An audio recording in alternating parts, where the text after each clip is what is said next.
Hi, Analisa Six here, choking on my own spit with the sober curator and Lady of Leisure to give you the April 2023 forecast in terms of astrological insights. I am recording on April 7th. I'm a week behind getting these out to you.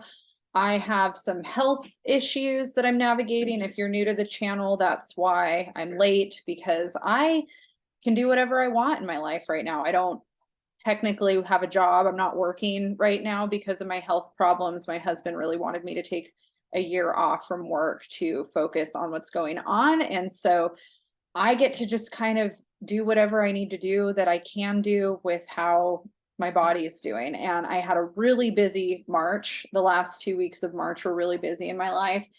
And the first week of April, I've been kind of in recovery mode from that. And then April's about to get really busy again. And so I'm trying to squeeze in my horoscopes and astrology stuff before I'm wiped out again. I only have so much energy in a week and in a day to allot to things. And if you're not familiar with the Spoonie method, I am currently using that theory for my life, but essentially the Spoonie method, or kind of what, like, if you're considered a Spoonie, I can't remember who created this, but it's essentially anyone with like a chronic illness or, suffering from fatigue essentially starts out the day with a certain amount of spoons, and each spoon is essentially kind of the amount of energy that you have for that day. And so once you've expended a spoon, you don't get that spoon back. Like, it's just kind of gone. And so the more spoons you use in a day, the more fatigued and depleted you're going to get, right?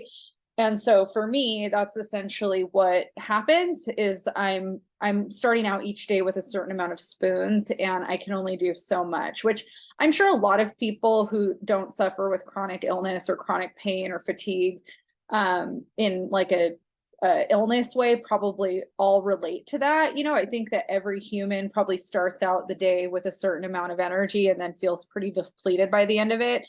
I do have to say that now that I think I fall under the chronic illness category, even though I'm still waiting to find out what the diagnosis is, it's a different type of energy. Like, it doesn't get replenished easily, if at all. And there's just an extreme amount of rest and downtime you need that is just weird. Like, it's just a weird amount of rest. And I think anybody that's like following me on social media on either of my Instagram accounts sees that I post a lot of memes in my stories. It probably looks like I'm busy and online all the time. And the only reason why I'm posting memes and online all the time is because I'm in bed most of the time, because I am so wiped out, and so even things that like bring people joy will wipe you out. So it's not like, oh, I'm going to do something that brings me joy and all of a sudden I'm going to be rejuvenated with energy. It doesn't matter what it is. Like, sometimes people will be like, oh, that was really taxing and not something I wanted to do, so now I have all this fatigue because I didn't want to do it or it wasn't joyful. Whereas if I do something joyful, I feel rejuvenated and have all this energy. It doesn't work that way. It's like I used to go to the gym and feel really tired, but also like, oh, I feel strong. I can do all this. And it doesn't, like, working out now, like, it flares my body up and I end up in all this weird nerve pain and wiped out for a couple days, even when I just do like 5 to 10 minutes of something really basic. So it sucks. It's super annoying. And it basically makes me have to revolve my life around how I feel in that way. And if you're also somebody struggling with something like this, I had no idea until I went through this over the last couple of years that this was even a thing. I think I have fibromyalgia. It's possible that it's something else, but I check all those boxes. So hopefully I'll have a diagnosis in the next few months. We finally got health insurance. So if you've been wondering about that, if you've been in my life hearing about all that, hopefully over the next couple months I'll get a diagnosis. And for anybody that doesn't know me, I'm pro holistic health, and that's the majority of what I've done my entire life. I've been a very Eastern medicine, Eastern philosophy, holistic health person. I'm very skeptical of everything, and I have a lot of discernment in everything. And I'm at the point where I need Western doctors to tell me what my blood is doing, my hormones are doing. I'll probably still incorporate a lot of holistic health, but you know, I don't want advice, and I don't want people giving me advice right now with where I'm in a limbo place, and I just have to go get the lab work done and all the testing done. But when it comes to doing these videos, I'm sharing that to be transparent, that I'm not on anybody else's timeline but my own. And if I don't feel like doing them because of what I have going on, I don't. I don't even really feel like doing them today, but I don't have any other time to do them over the next few days besides today and tomorrow. So I'm just gonna take it easy, power through it. I'm gonna try not to go off on too many tangents, but no promises, because I like to go on tangents. And we're just gonna keep this as basic as possible for April, which is perfect for Aries. We start April out in Aries season every single year. And we had our spring equinox on March 20th last month. So we're in spring now, the rebirth, you know, of the year. The spring equinox is technically the start of the new year in astrology, and in a lot of other cultures. A lot of cultures that were that based a lot of their holidays on astrology also see Aries season as the new year. So this is ancient. It's not new. It's been around for a long time. It's been around before any of the Gregorian calendar stuff. And it makes sense to me. Aries is the sign of rebirth and renewal in life. You know, it's the sign of the will. It's the sign that rules our self and our identity, and how we relate to ourselves, and how we're exerting the will outward, right? So when we start off in April, we have all this Aries energy, and it's a really positive time for us to be connecting to ourselves in a deeper way in terms of our identity and how we identify with ourselves. The first house is the house that Aries rules, which is the house that rules identity and self, to the self. So what is our relationship to the self? Aries also rules the Eastern hemisphere of the ascendant in the birth chart. And the ascendant is said to be the first impression that we make on people. So whatever our rising sign is, that's our first impression. And it's got that Mars will kind of energy to it, our will that we extend forward. And so it's just things to think about when you're in Aries season or at the beginning of April. Happy birthday to all of the April Aries. I have so many of you in my life. Aries is probably one of the signs that I get along with the best. Leo and Aries are very compatible. Aries is cardinal fire, Leo is fixed fire, and we tend to be a very good match. My husband is also an Aries. So a few other things that are happening in Aries as we start the year or the month off is Mercury is at 26 degrees Aries on the 1st of April. So Mercury is actually already in Taurus as I'm telling this to you. We're into April already, so Mercury is no longer in Aries, but we started the month off with Mercury, the Sun, and Jupiter all in the cardinal fire sign of Aries. But we're starting to move out of the big Aries stellium that we had. We still also have Chiron in Aries too. I'm going to pull up actually a chart for today, which I forgot to do before I hit record. I'm kind of all over the place today. I'm not doing great in my body. And so it's just one of those things where I still got to get stuff done, right? It doesn't really matter how I'm feeling. And for some reason, my program is being really not cool right now in terms of how it's displaying, but that's okay. I'm gonna go ahead and share my screen for where we're at today, because I guess it's kind of pointless to talk about where we were at the beginning of the month, in the sense that we're already over it. So I guess I can move on with my life and talk about oh, good. I can make myself bigger on here so you can still see me talking. Okay, so here's where we're at today. So we've got the Sun in Aries, we've got Chiron in Aries, we've got Vesta in Aries, Jupiter in Aries, all kind of, you know, hanging out together. So it's still a stellium. We still have quite a bit of Aries energy happening, but, you know, back the last time I was doing the horoscope, we had Juno, Venus, and Mercury was going to enter Aries. And so, you know, those have all moved into Taurus. So we actually have a pretty large amount of Taurus energy happening. And Taurus is the sign that comes after Aries, and Taurus is the fixed earth sign of the zodiac that is ruled by the planet Venus. And so Venus is actually in domicile in April for a good chunk of the first part of April. So Venus won't be making its way into Gemini until the 11th. And so I guess, I mean, it's the 7th today. I guess we only have a few more days left of Venus in Taurus. But if you've been feeling, you know, like a really deep desire over the last few weeks to connect to your body, your health, the earth, nature, you know, going on nature walks, earthing is something that people like to do. I know a lot of people think earthing is really cheesy and stupid, but it's actually a really powerful way to ground into your body in a really healthy way, especially if you're somebody that disassociates easily. So the mutable signs tend to disassociate easily. Like Pisces and Gemini are kind of like the masters of disassociation. Sagittarius is really good at disassociating too. And Virgo less so, since Virgo's an earth sign. Virgo tends to stay more grounded in practicality, but it can even struggle, you know, with some of those scattered feelings and honing in on one thing. And so when we have a lot of Taurus, like fixed earth energy, it's really good for getting grounded, stabilized, present, and also simplified. Taurus is really good at simplifying things to kind of what their function is. It's a very practical, functional energy of like, this is how this works, and this is how we can stabilize and ground into what's happening in front of us right now.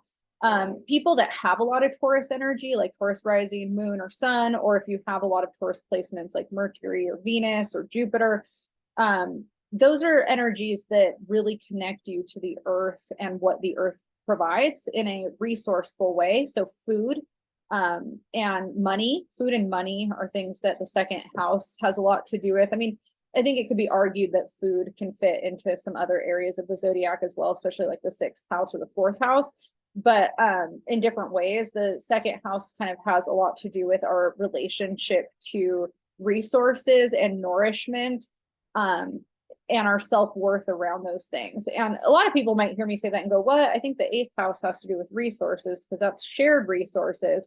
And you're right, the 8th and the 2nd house mirror each other. The 8th house has to do with how we share those resources, but the 2nd house has to do with our relationship to how we accumulate material assets and resources within the self, that is more kind of self-focused, if that makes sense. I feel like sometimes so funny when I'm talking and hearing myself talk, I feel like I sound really scattered and all over the place. And then I'll watch my videos back and it actually sounds a lot better than I thought it did when it was coming out. So I'm just hoping that that's happening right now, talking about some of this stuff, because I am so ungrounded myself right now.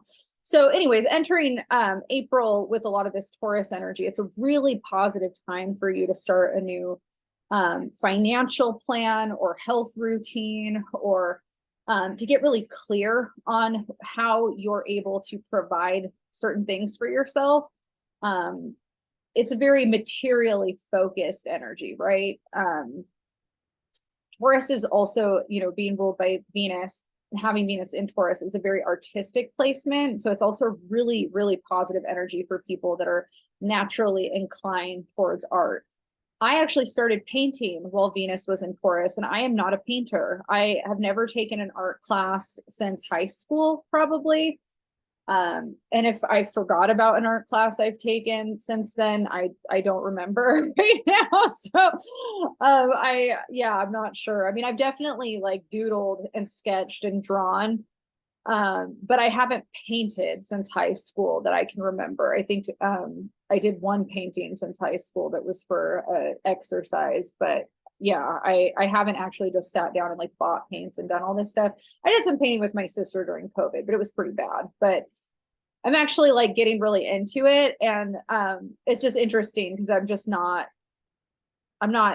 don't do that. And so Venus in Taurus, it's been passing through an area of my chart that has to do with creative expression. And while Venus has been in Taurus and Mercury in Taurus, I started playing music again for the first time in 3.5 years. And I also started painting. So those are some examples of the artistic side of Taurus energy. And depending on where it's hitting in your chart, which I'll get into in the horoscopes, later on, certain things might come out for you. So, it's different for everybody. Like if you're somebody that has Taurus in its home house of the second house, if that's natally in your chart there, finances and getting those things in order is definitely going to be a theme. Or if it's in the eighth house, shared resources and assets and, sex and pleasure around sex is going to be more of what a theme is. Same thing, seventh house relationships. It just depends on where it's hitting in your personal chart to really know how it's happening for you.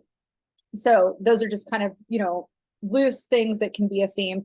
And Venus, is pleasure, and Taurus likes physical, sensual pleasure, especially pleasure on the senses, on all the senses. So things that bring us pleasure on all the senses have been coming up for us over the last couple of weeks that Venus has been in Taurus. And then Mercury is going to be in Taurus for also a good portion of April. It entered, it looks like, according to the universal time ephemeris, so this might be off a little bit depending on where you live geographically, but according to the very universal time ephemeris, Mercury entered Taurus on the 4th and is going to be in Taurus for quite a while, because Mercury is actually going to station retrograde in Taurus in April. So we are ending our retrograde free stint this month, which is really unfortunate. Nobody looks forward to Mercury retrograde. And this year, it's happening in all the earth signs. We're in the earth chapter over the next 2 years, I think, of the Mercury retrogrades. Let me double check on that.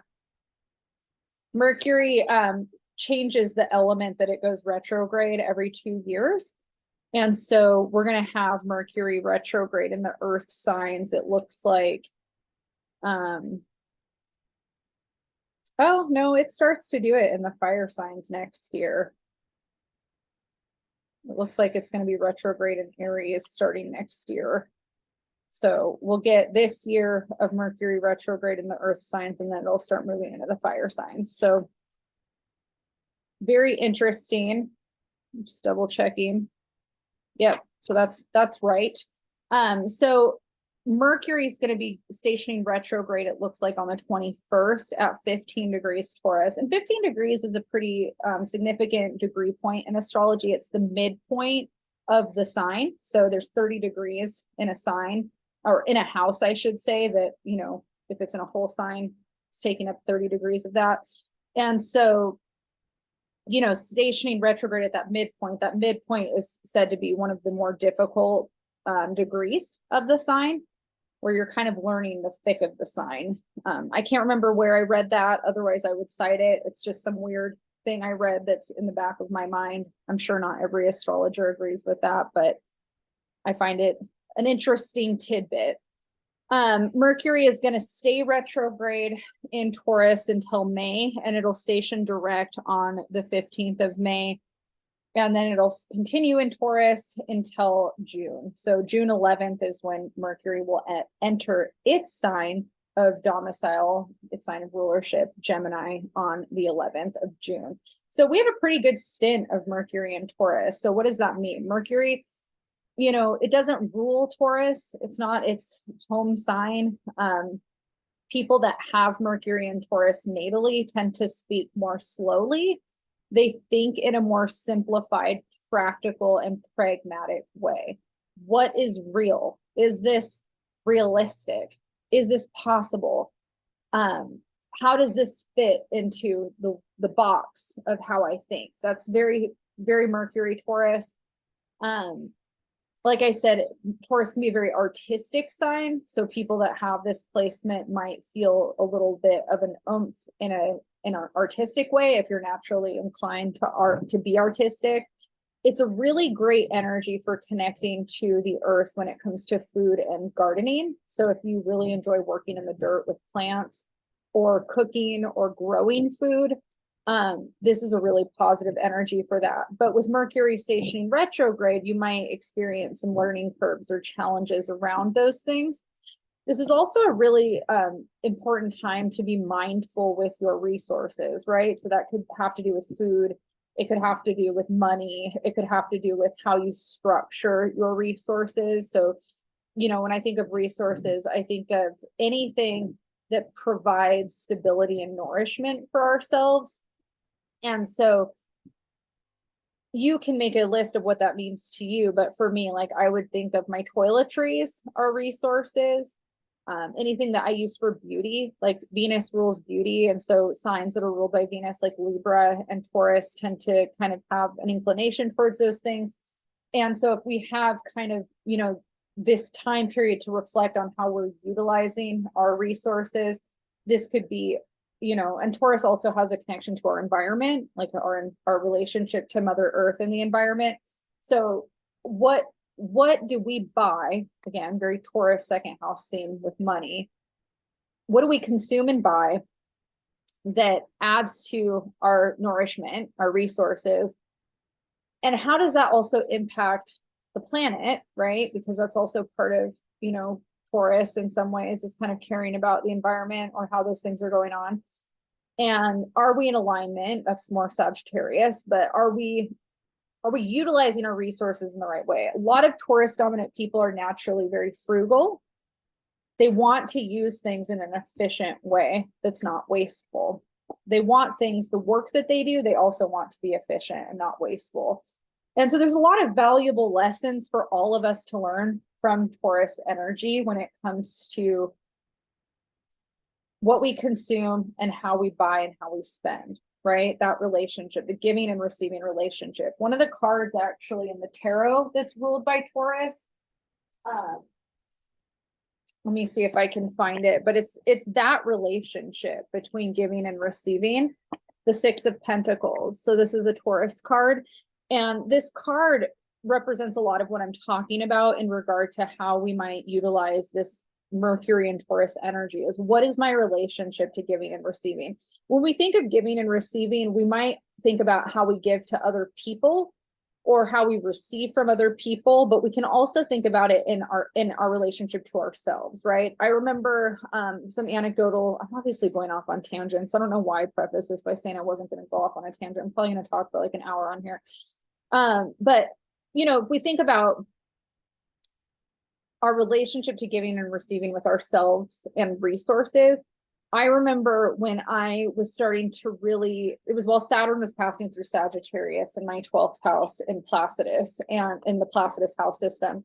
And I was really reflecting on my value system and the fact that I didn't feel like I was living in alignment with my values around what I consumed and how I was living my life and the work that I was doing in the world. And it didn't sit well with me. I was getting to this it was my spiritual awakening, you know, where I was getting to this breaking point where I really needed my life to reflect my heart. And that wasn't happening. I was living in a more of a reactive state and a coping state than an active, like intentional, conscious state, right? And I started really thinking about what I put in my body and the way that I expended my energy and also where I put my money.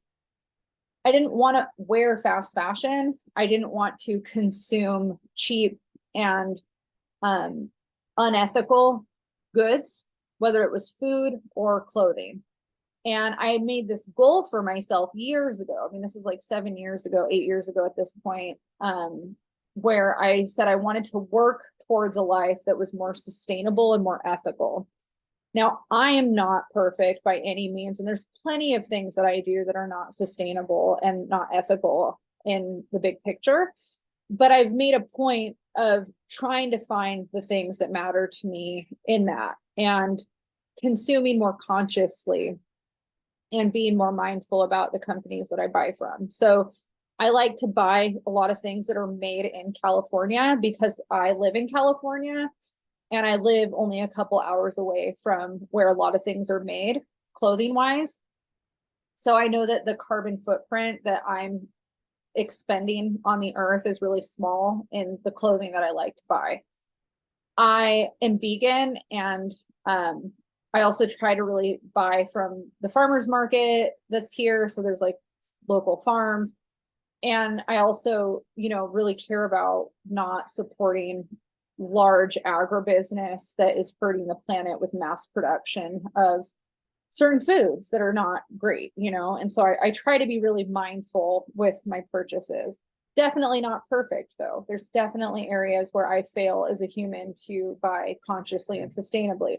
But those were some things for me that I feel like We're very second house Taurus mixed with some Sagittarius when it comes to value systems and beliefs. And the benefits of that is that my relationship to my body and my sense of self and my resources has gotten a lot more intentional, right? So when I became vegan, it wasn't just food that I decided to be that way about. It was also clothing and hair products and beauty products. I don't use any hair or beauty products that aren't vegan or cruelty free. I also try to buy things that are more local or sustainably sourced. And that's a really important mission for me. And so when we're thinking about the act of giving and receiving, and we're thinking about Taurus energy, Mercury in Taurus, we have opportunities to think about that, right? We have opportunities to look at our money as a frequency of energy, not just a physical, tangible thing, but also a frequency of energy, that money that we're taking, that we've worked hard to earn, that's energy expenditure. Money is a symbol of energy expenditure, right? Money itself literally means nothing, right? Gold coins and paper and, cryptocurrency or digital banking, like all that kind of stuff means absolutely nothing. It only means what we put on it, right? Our relationship to money, our relationship to nourishment, resources only means what we put on it. And so obviously there's lots of systems of oppression and income inequality and politics around that. One of my biggest pet peeves, and if you're my friend and you're in this school of thought and you're watching this, I apologize, I'm not trying to hurt anybody's feelings, is when people say that food is not political, or that what we buy is not political, and that we should live a guilt-free life with the food that we eat or the things that we buy. You cannot be a supporter of equal, fair land use and rights for people across all nationalities, especially indigenous people, and say those things.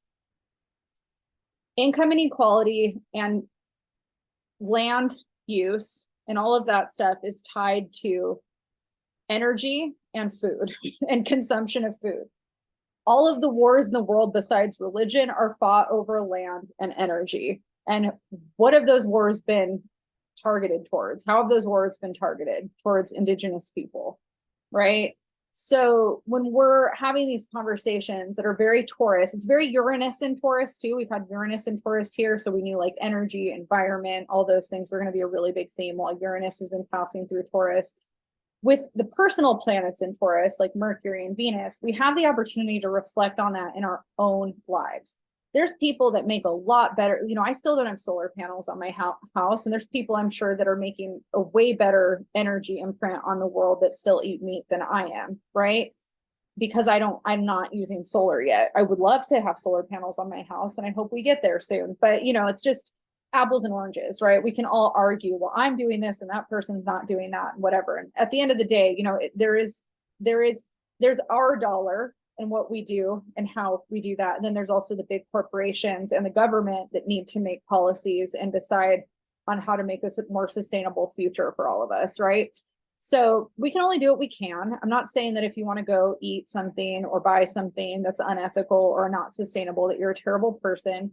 Not at all. We all do it. But it's just those kinds of thoughts that we might be having with Mercury in a sign like Taurus. The other thing that happens with Venus and Mercury in Taurus is our relationship to our self-image and our bodies. And so if we feel inclined to beautify or change something about ourselves or reflect on how we put ourselves together in a way that we perceive as aesthetically satisfying, those are themes that can come up for us during this time too. And because Mercury is going to be stationing retrograde in that sign of Taurus for a while and until June, we might be in that reflection period of trying things out for a while. And again, this is dependent on where it's hitting in your personal birth chart. So you would go to your personal birth chart, look and see where Mercury and Taurus is hitting for you. And that's going to be the theme again. I just did this and then the whole chart changed, and I'm not really sure why that is. I'm basically just using this for a visual to see what planets are in what signs. I'm not even looking at the houses, so it doesn't matter. I think it had to do with the time changing, and it's just changing with the time. But I just thought it was funny that it synced up with me doing that. Looked like I did it on purpose. Okay, so couple other things. Venus is going to be moving into Gemini on the 11th, it looks like. And Venus in Gemini is actually a really positive energy. Venus is the esoteric ruler of Gemini. The Lovers card in the tarot is Venus in Gemini. And the esoteric symbolism of the Lovers card has to do with the, I believe it's the fourth stage of alchemy, which is conjunction. I might be remembering wrong. It's been a while since I've studied alchemy, but let me see if I can find the Rider-Waite Lovers card right here. And so we have Adam and Eve. I believe this is Angel Raphael. Again, I could be forgetting. It's been so long, but you know, it's the union of the divine feminine and masculine. And you know, this conversation of masculine and feminine is starting to get more and more outdated sounding as the progressive circles more move into the non-binary or, you know, gender neutrality, you know, kind of stuff. But I think that for me, the esoteric side of me really enjoys the dichotomy of the masculine and feminine. I don't really have, it doesn't bother me. I think that we can look at both, all of it together. And maybe this is controversial and people will disagree with me. I do agree that we need to have less heteronormative language overall, but I also think that we all have yin and yang within us, right? Yin is the introverted and yang is the extroverted. And even I've read things where people really don't like yin being compared to feminine and yang being compared to masculine. And sure, you know, whatever. Different schools of thought. There's old, outdated shit that we're moving away from. I'm totally pro us redefining stuff. But in the you know, in the ancient kind of literature and the stuff that I've studied, the conjunction of the masculine, feminine, the yin and yang within the self is coming back to kind of this wholeness within self, right? The conjunction of the upper triangle and the lower triangle. We can think of the Star of David or the Anahata chakra symbol in Hinduism with the 7 chakras. The upper triangle is the throat, third eye, and crown chakra. The lower triangle is the sacral and the solar plexus to sacral to root chakra. And then in the heart, it's conjoining. The Sephira also has their own system, you know, depending on which side of Kabbalah you're studying, it doesn't really matter. There's the same conjunction happening. And in Venus and Gemini, in the Lovers card, we're experiencing that unification of the upper and lower triangle and the conjunction and unification of the heart. That's the esoteric side of it. On a personal level, if we just want to get mundane about it, Venus and Gemini is a really positive time for expanding upon your relationship to how you think about things, how you analyze things, and your own psychology around the way that you see data in your life. Gemini rules the 3rd house of communication. And communication, you know, means different things probably to different people in the way that you communicate, but how we communicate with others and how we learn from other people also impacts maybe how we communicate, right? I know like sometimes when I'm in certain groups of friends, the way that I feel about how I'm perceived in my communication varies. If I'm around people that don't know me very well, sometimes I feel like I sound kind of harsh, depending on the group. If I'm around other people that are harsher than me, sometimes I feel like I sound really boring and soft, right? When I'm around my family is so intense that I really just have to match it. You know, I feel like I'm just dry compared to them. When I'm around people that are really quiet and soft spoken, I feel like I sound really loud, you know? So Venus and Gemini, you know, Venus also rules friendships, relationships, how we connect with others. Gemini rules communication, how we mentally process information, things like that, how we view kind of the big picture perspective. And so those two things kind of come together and we have this opportunity to think about those things, work through those things. And again, depending on where it's passing through our charts will dictate what we're analyzing and what we're focusing on. Venus is going to be in Gemini for the rest of April, and then she'll make her way into Cancer in May. And I won't talk about that until May. Mars is now officially in Cancer, in the cardinal water sign of Cancer. And this is not a comfortable placement for Mars energy when it comes to what Mars typically represents, because it's more of an introverted energy and Mars tends to be a more extroverted energy.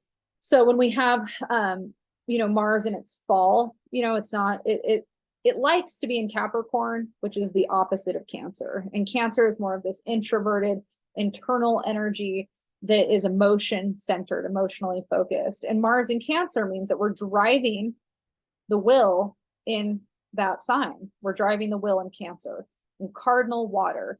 And so this might be a time where our feelings, or the things that we're emotionally invested in, get brought out or brought to the forefront in a way that maybe we're more subdued before. And so if you're somebody, like for me, that's not a problem, because I'm already very a heart on my sleeve kind of gal. But if you're not, and if you're more subdued, you might find yourself having these moments where vulnerability and emotion are leaking out of you in ways that are uncomfortable. And with Mars can be kind of explosive and kind of conflict centered, So people that have a hard time expressing vulnerability and their softer side might have this need to express their emotions and not know quite how to do it or how to share that. It's a really positive time for people that struggle in those ways to go to therapy or get a coach in some way that helps you with that. The other thing about Mars in Cancer that's really difficult is not taking things personally. Cancer's sun signs tend to have a hard time with that. Anybody with a lot of Cancer energy sometimes has a hard time doing that, not taking things personally. And Mars is that kind of like, I'm going to take it, Mars in Cancer kind of has this air of like, I'm going to take it personally and react really strongly to it.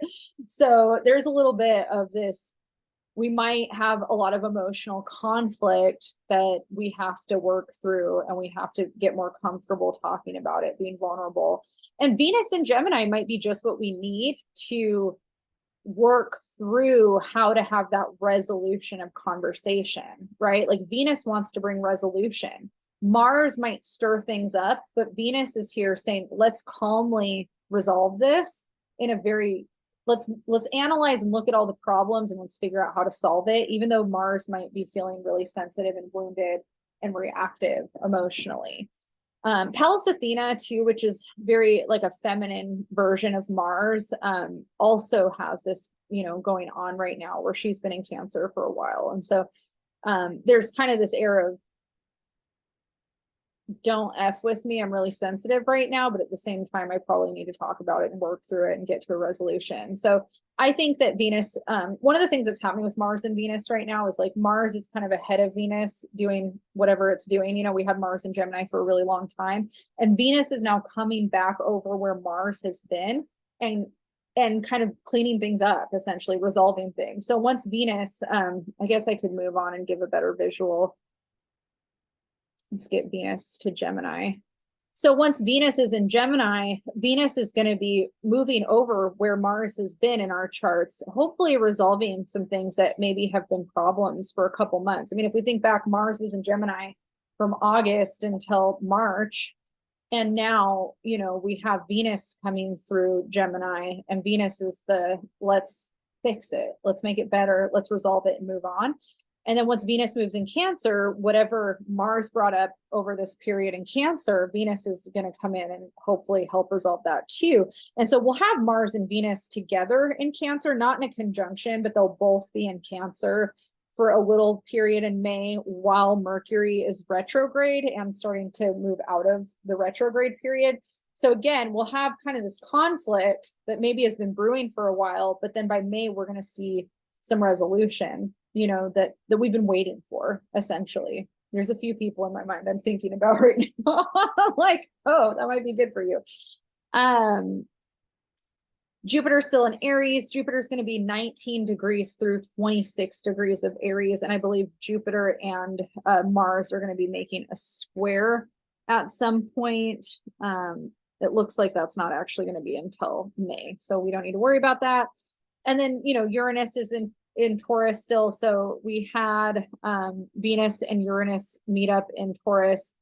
It looks like last month that happened. And then we're going to have Mercury and Uranus, it looks like they're going to make a conjunction in Taurus not until June. I mean, we have an orb of influence. Like once Mercury stations retrograde, it's really close to being in a conjunction with Uranus, but it's not an exact conjunction until June.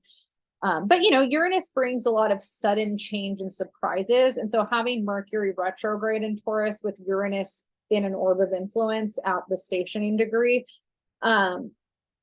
isn't great. Like, just to anticipate some plans this month in April, maybe going sideways. Like you started out the month, feeling like you had it down together. And then that retrograde starts on the 21st. And it's just like, never mind, we're backtracking, and there could be some unexpected news of some sort that something's not going the way that you wanted. And in the sign like Taurus, it's just financially not fun. I think that it's smart for everybody to be mindful with their spending during a Mercury retrograde in a sign like Taurus, and with your health. It's not a good time to take any risks with your health right now. And we've got Saturn in Pisces. April's the first month that we have Saturn all the way in Pisces. March, Saturn entered Pisces pretty early on, but this is like the first full month of Saturn in Pisces. So Saturn's going to be making its way 2 through 5 degrees of Pisces. So it's definitely a new energy for a lot of us.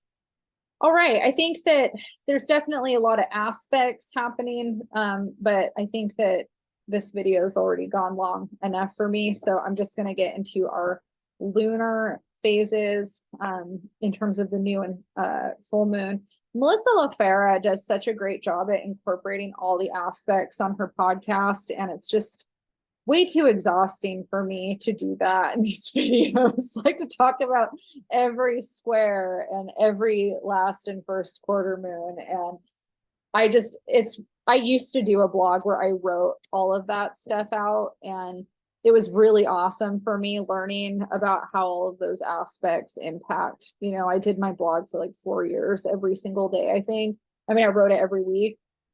And it's just, I feel so exhausted and fatigued all the time from whatever this health stuff is. I just don't have the energy to even go that deep into it. But I highly recommend listening to her podcast if you want more of that stuff. Okay, so we actually have a full moon today on, I'm sorry, it was yesterday on April 6th. And it was at 16 degrees of Libra. And so, I'm going to talk about that a little bit more in depth for each sign, the horoscopes. But we have a full moon in Libra, every Aries season. And Libra is the sign that rules the 7th house. It is the house that has to do with relationships. Let's get back to the full moon day. And let's see, it was at 16 degrees. I guess I could get a visual here of the moon at that time.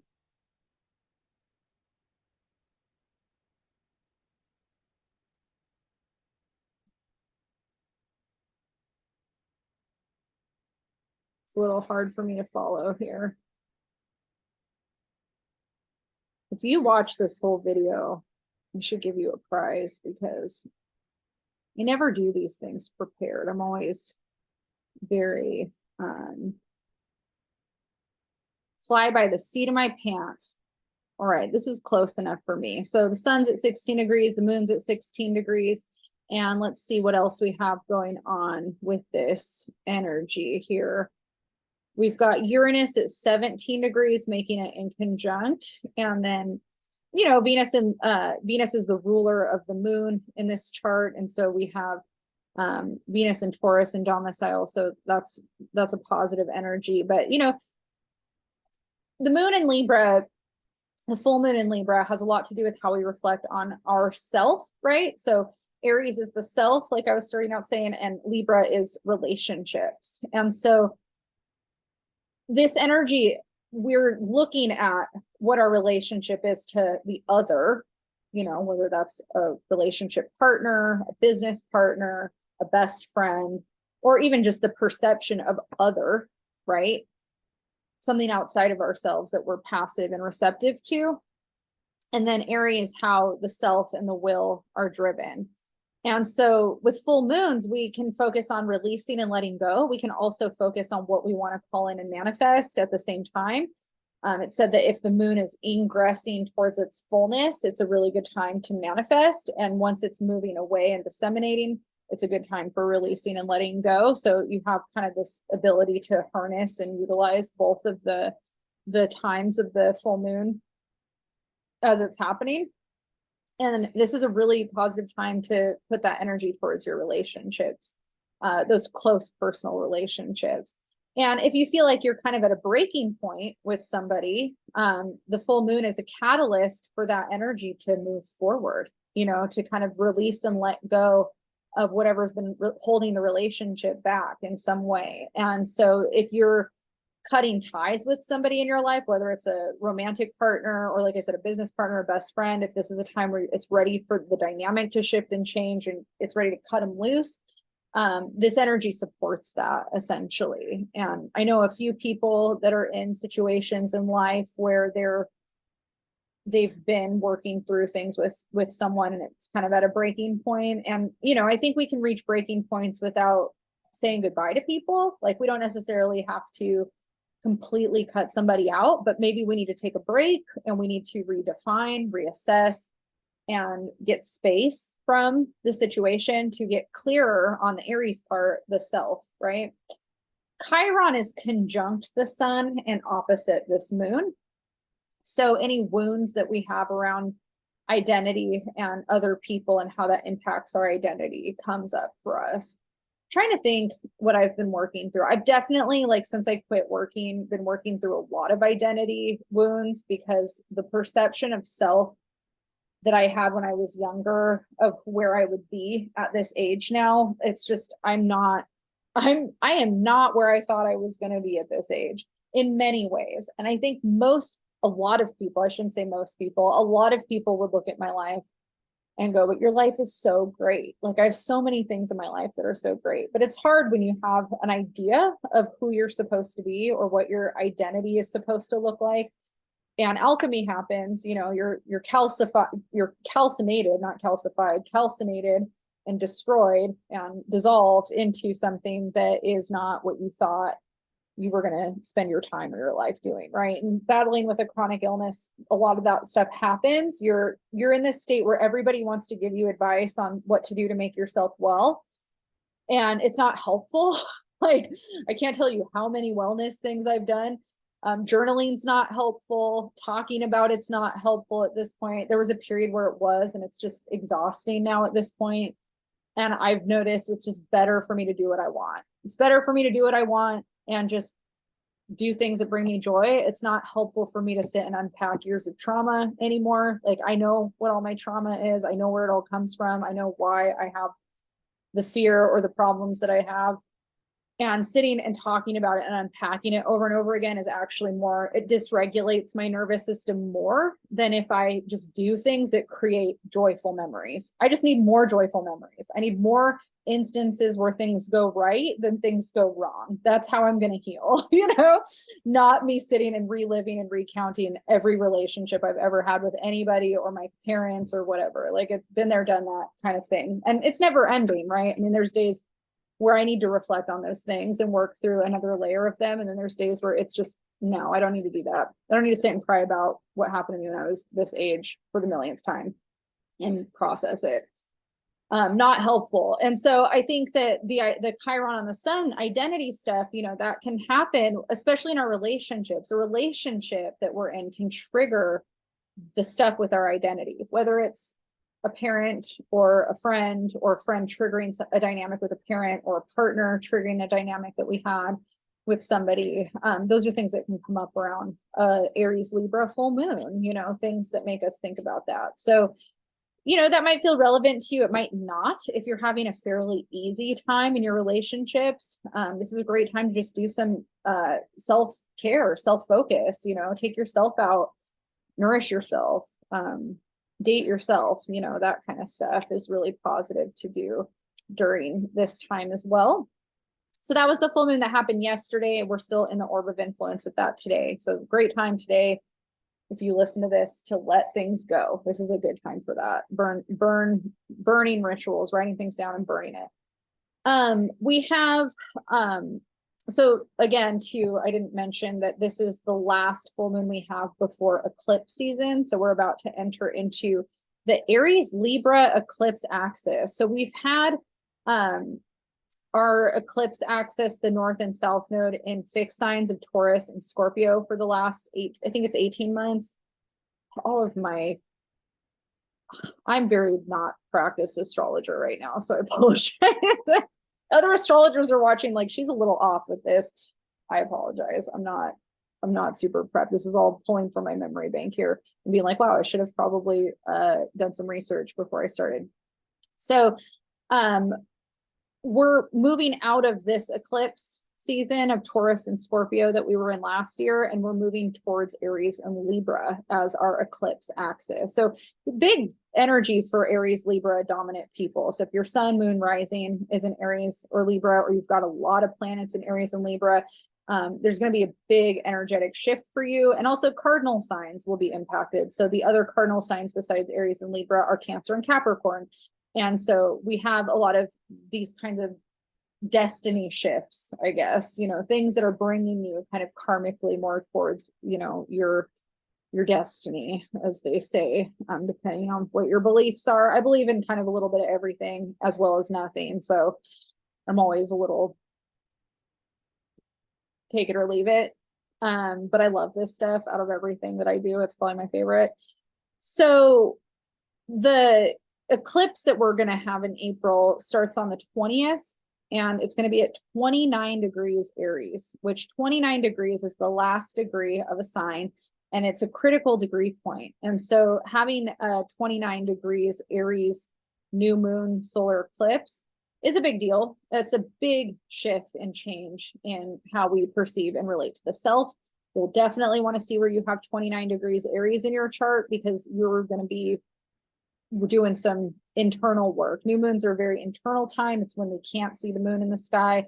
And it's very like an inward time for us to reflect on deep things in the subconscious. And it's also a powerful time for setting intentions towards seeds that we want to plant for things we want to grow moving forward.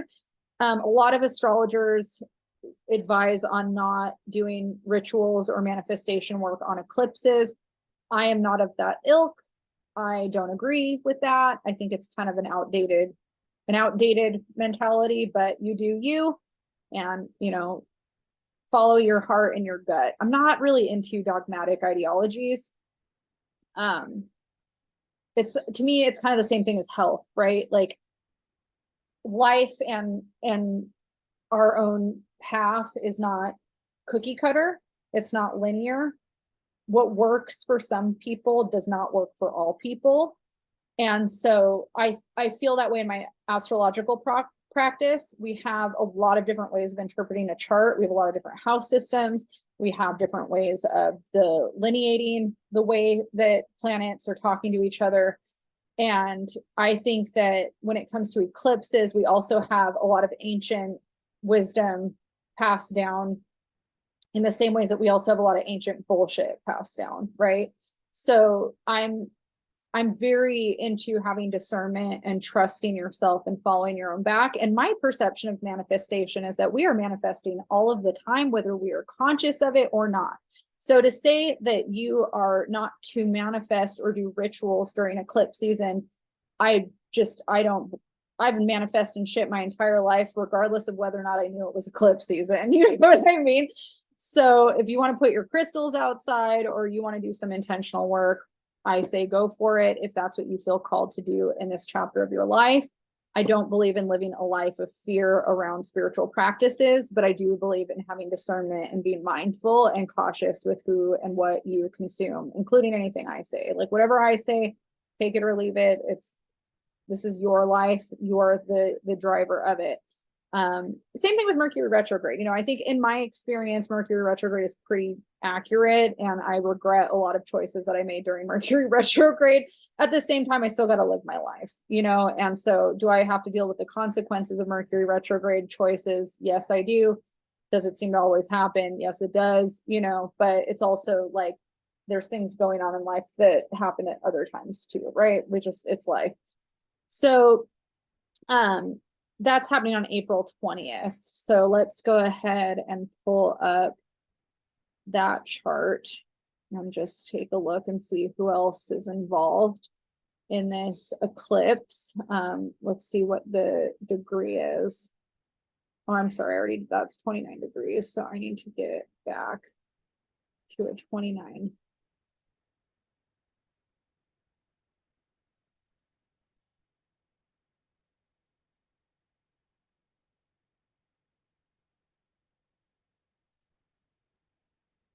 The way this moves around really hurts my brain. Okay, here we are. We're at 29 degrees.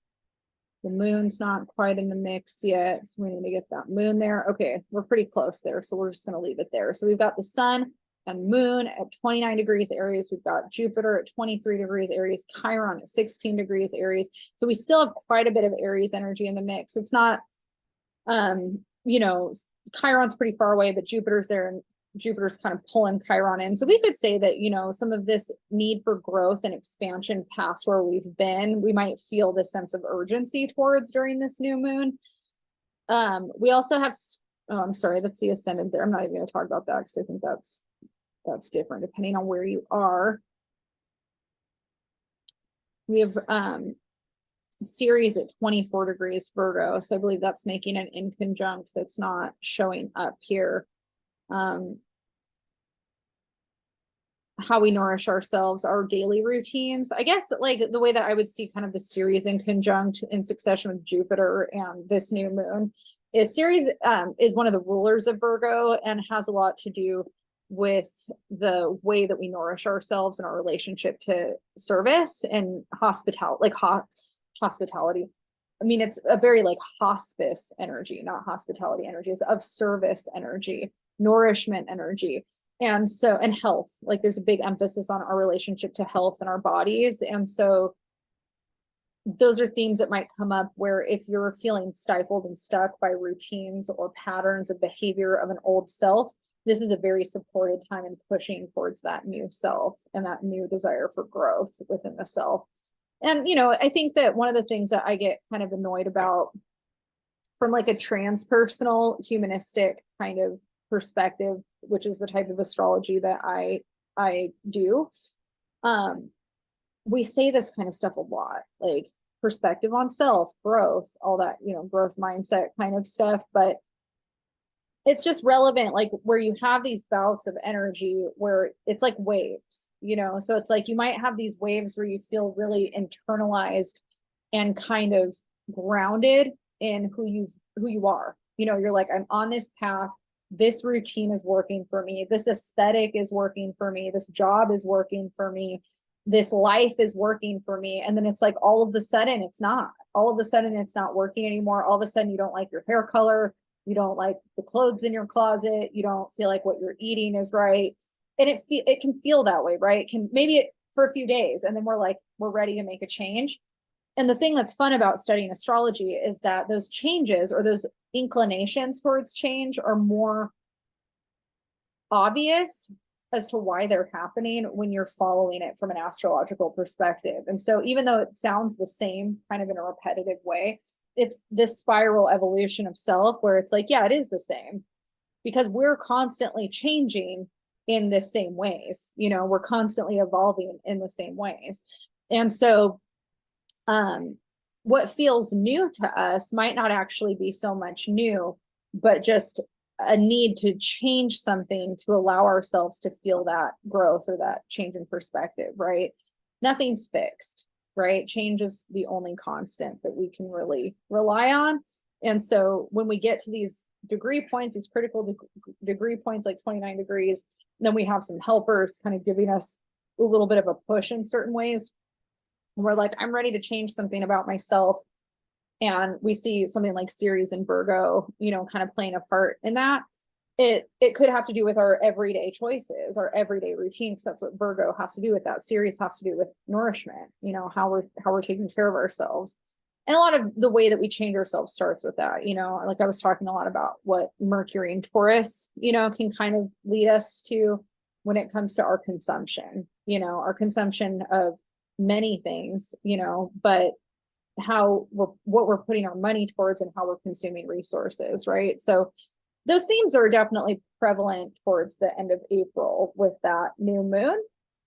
And because it's an eclipse, it's totally amplified. Eclipses bring a lot of change that we aren't always ready for, but we know it's necessary. And so we might be in this position of really saying goodbye to a version of ourselves that we've had for a long time, because Aries again is identity rules the self, and we're just done. We're like, okay, that chapter's over, and it's hard, it's painful to let go of that self. And we might feel ready. We might be like, see you later, bitch, bye, but at the same time, we're still going to be going through the grief of what that change is bringing in and representing, and so we can look at some of the other things going on in the chart. Like we have, Juno is still in Taurus.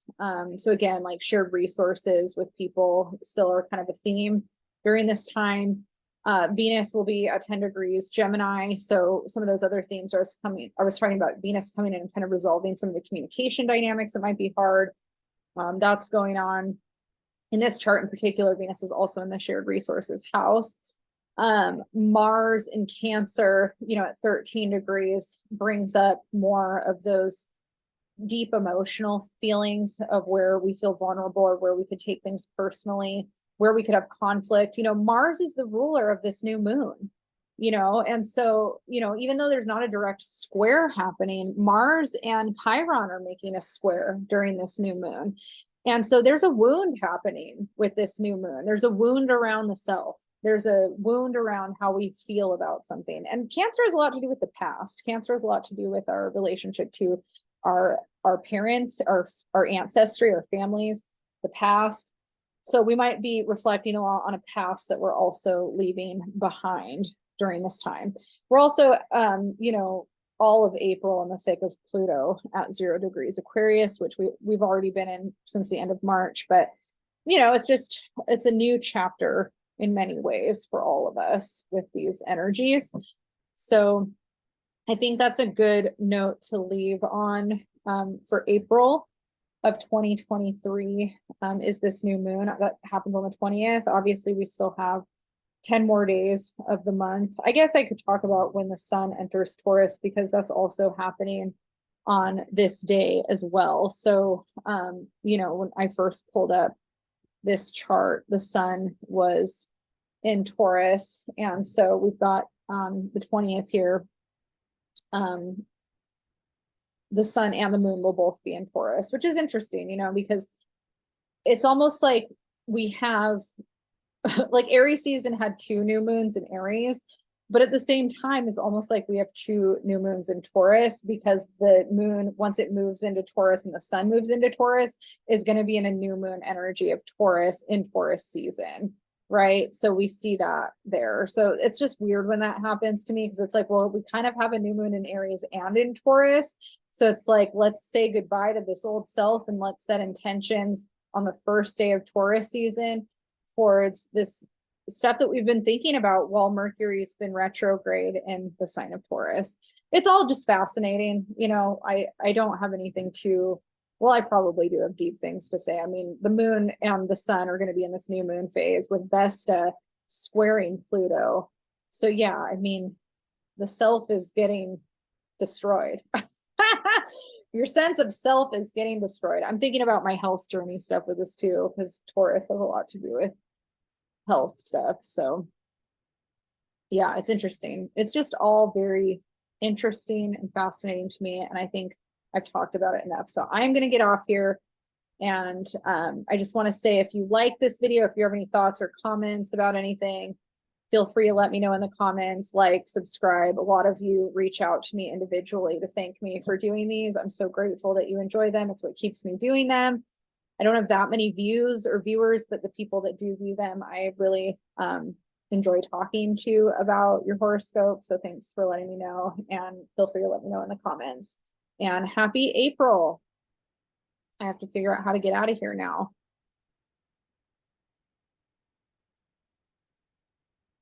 Oh, before I get off here, you can find me at ladyofleisure.com and thesobercurator.com.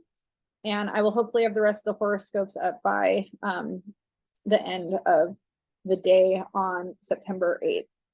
All right, good luck.